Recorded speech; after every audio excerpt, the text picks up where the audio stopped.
حضرت عبداللہ بن مسعود رضی اللہ تعالیٰ سے روایت ہے کہ رسول اللہ صلی اللہ علیہ وسلم نے ارشاد فرمایا کہ تم سے پہلی امتوں میں جب کوئی خطا کرتا تو روکنے والا اس کو دھمکاتا اور کہتا خدا سے ڈر، پھر اگلے ہی دن اس کے ساتھ اٹھتا بیٹھتا کھاتا پیتا، گویا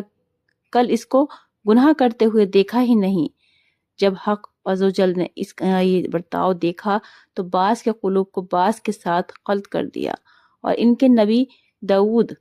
اور عیسیٰ بن مریم علیہ السلام کی زبانی ان پر لعنت کی، اور یہ اس لیے کہ انہوں نے خدا کی نافرمانی کی اور حد سے تجاوز کیا۔ قسم ہے اس ذات پاک کی جس کے قبضے میں محمد صلی اللہ علیہ وسلم کی جان ہے، تم ضرور اچھی باتوں کا حکم کرو اور بری باتوں سے منع کرو، اور چاہیے کہ بیوقوف نادان کا ہاتھ پکڑو، اس کو حق بات پر مجبور کرو،